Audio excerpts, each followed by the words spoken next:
Wait, so a bunch of the sanctuary city mayors are crying about, oh, Governor Abbott is busing people here, while all along this administration was flying them in? What is really Ofokios and Pokeramas? I am Ty Smith, Model Renaissance Man. Welcome to my channel, Model Renaissance Man. If you are someone that's been subscribed to my channel for a long time, double check to make sure that you are. But if you are fairly new to the channel and get an idea of what this channel is about, what do? Go to my channel, click on playlist. All these different things I do on this channel. See all these different thumbnails? Those are all different categories of things that I do on this channel, from comedy to cooking to DIY when it comes to fixing cars. There's a lot of things I do on this channel. So check the channel out in its entirety before you subscribe. I'm pretty sure you'll find something on here that you like. What's going on, ladies and gentlemen? Appreciate you guys all being here. Make sure you do everything I told you to do at the beginning of this video. Follow me on all these platforms you see up here, including my other YouTube channel called Man, Husband, Father, and another incognito YouTube channel that is called Meme Stream Media Shorts, where I just pretty much put a bunch of shorts up there, okay? Just want to let y'all know that. All right, ladies and gentlemen, so now I'm getting ready to hit on this subject of the border crisis, the migrant crisis, the illegal immigrant crisis, the asylum seeker crisis. And here's the deal. You guys have been with me for at least about the last 3 months. You know I have already done plenty of videos on the migrant crisis, showing you what they're doing in Chicago, up in New York, up in Seattle,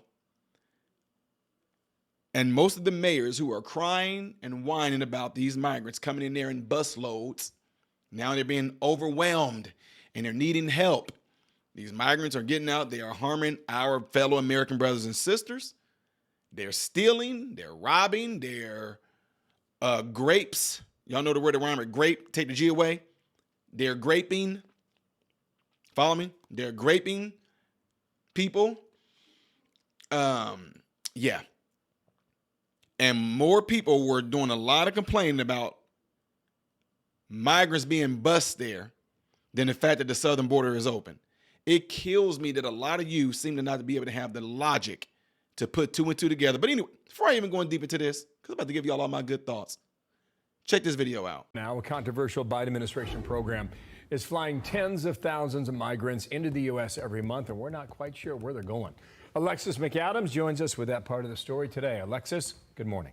Bill, good morning. This is a wild story a lot of people are talking about. It's not just migrants, as we talk about, flooding into the United States on foot pretty much every day, but they're also arriving at airports across the country. And the Biden administration has flown more than 350,000 migrants into the country using a controversial program to grant them humanitarian parole. But today it was just announced before I came out. It was unbelievable. I said, that must be a mistake. They flew 325,000 migrants, flew them in over the borders into our country.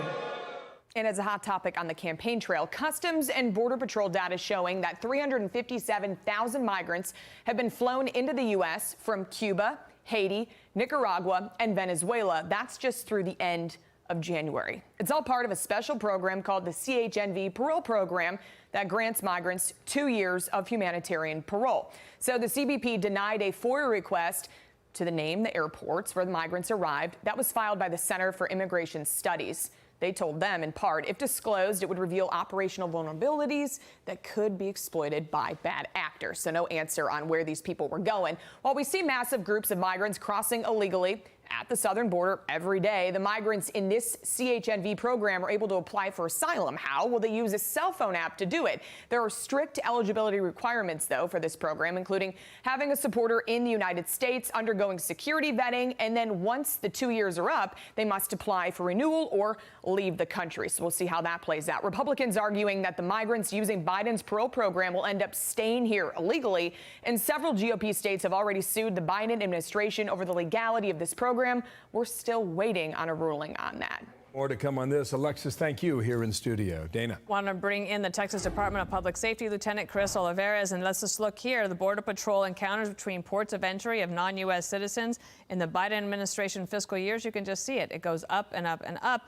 And during the Trump administration fiscal years, the numbers are like very starkly different. What else are you seeing right now? And I understand you saw some drug smuggling happening right at the border.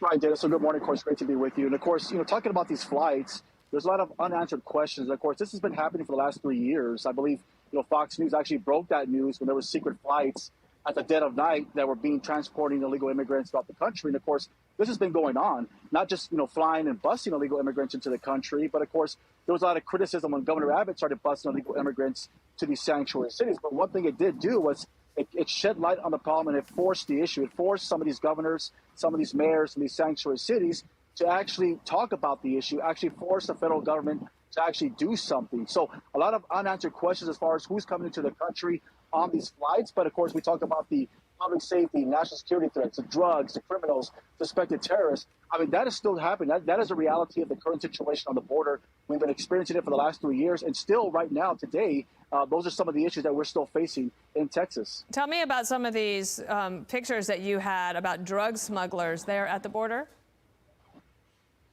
So there's always been this argument or this dispute that drugs, only come across, through the ports of entry and vehicles and so forth.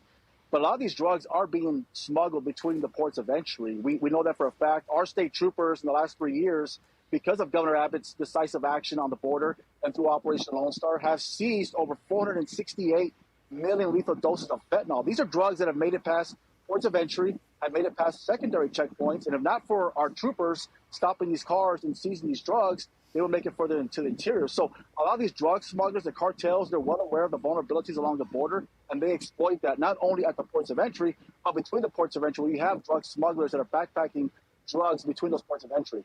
How do your troopers deal with the back and forth between the federal government and the state of Texas as they struggle back and forth in the courts trying to get to a final resolution?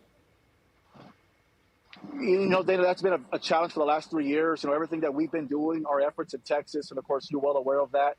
There's always been this constant battle, not only that we're having to battle and go against the criminal organizations, the cartels and the smugglers and the criminals, but our own federal government that's trying to stop us in our efforts. I mean, they've been trying to stop Governor Abbott for the last 3 years, whether it's physical barriers, whether it's enforcing the laws, and most recently with SB 4, which is a new law that will allow Texas law enforcement to arrest illegal immigrants that cross between a border of entry.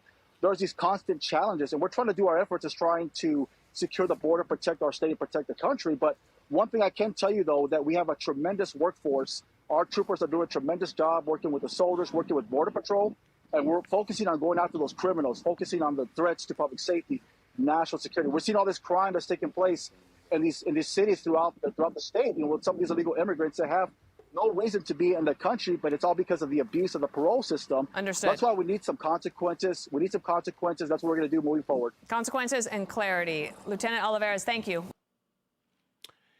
Yeah. Like I was saying, more of you are concerned and crying about the fact that they're being bused to these cities, and it's unfair than y'all are about what's causing them to be bused to those cities. Since I'm in medicine, I'd like to just give y'all something that y'all can understand for the ones that seem to be, shallow-minded, don't really have an intellect, the ones who like to be keyboard warriors and argue with me behind the keyboard but would never want to cam up and us discuss this. See, when you go to a doctor, right? When you go to a doctor, you go to see them. Why do you go? If it's not a checkup, why do you go? Because you might have an issue. The issue that you're going to be talking about is what we call symptoms. I've been having headache, nausea, pain on the right side right here. I've been feeling this pulsating size in the parts of my back right here. Those are what you call symptoms. What doctors do, when you come in there, while you're saying all this, calculations are going off in the mind. We already are drawing up things in our mind in medicine of, okay, what organ is being affected? Is it neurologically related? Is it circulatory related? All these things are going through the minds, right? Nurses, doctors, PAs, the whole nine. All these things are going through the mind of what it could be. Now, besides giving you the remedy or giving you something that can treat those symptoms, if they are a good doctor, they will really get down to what is the root cause of what's causing those symptoms. So let's just say we find out that the reason why all those things was going on because this person has appendicitis. That means inflammation of the appendix. And if that appendix bursts, it can possibly cause you to become septic. You can die, okay? Point being, if appendicitis is causing you to have right side pain down in the lower abdomen area, and because of that, it's also causing you to have a headache, all these other symptoms that are going along with it, do you think that it's okay to address only the symptoms and not care about what is causing the symptoms? Yeah, you as a human being, all of us have been sick before. All of us maybe had a cold or a flu, something of that. It doesn't even matter what it is. But would you want the doctor to only give you something for your symptoms, or do you want them to get rid of what's the root cause of what's causing you to have those symptoms? Yeah, if you answer that question saying, I want to get rid of the root cause, then you should understand the border issue. The murders, the killing, the sexual assault, the completely getting rid of our resources from our money and then having us pay for it through taxes, overwhelming the cities, stealing, robbing, mugging, formulating gangs and all this. What happened in Georgia, the medical student, the nurse student lost her life. Them getting free meals and vouchers and townhomes being built for them and all this. And guess who have to pay for it? You Americans. Those things that we're talking about right now, those are the symptom. But what is the root cause of the symptom? The border. Joe Biden's policy right now. Him undoing Trump's policy is the cause of all these things that are happening in America when it comes to the migrant crisis or asylum seekers or the illegals. That's the root cause. Now, when Trump was there, you can say, oh, we had a little bit of this going on, border crisis going on, but guys, come on, let's be real. Look, let's be honest. It was nowhere near the magnitude of what we're experiencing right now. Plain and simple.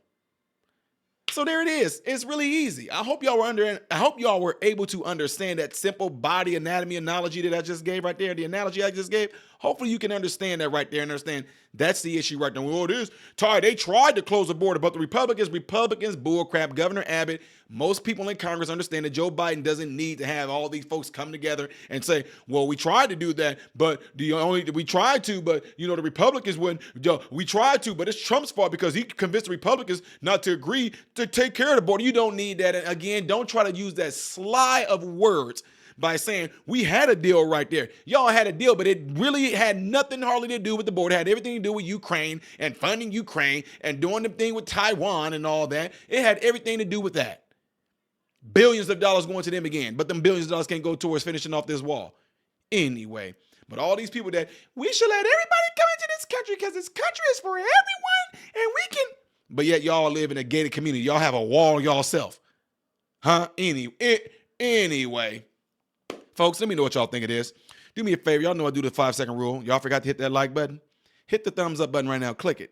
Click it right now, right? Appreciate it. The reason why you click that button is because by you clicking it, YouTube recommends my videos exclusively to you most of the time, should be in theory. But also the thumbs up button allows this video to be circulated within the YouTube algorithm, pushed out to people who may not know about my channel, but would definitely enjoy this channel. But if YouTube doesn't do its part, you definitely can do your part by going into your cell phones, letting one person know about this channel.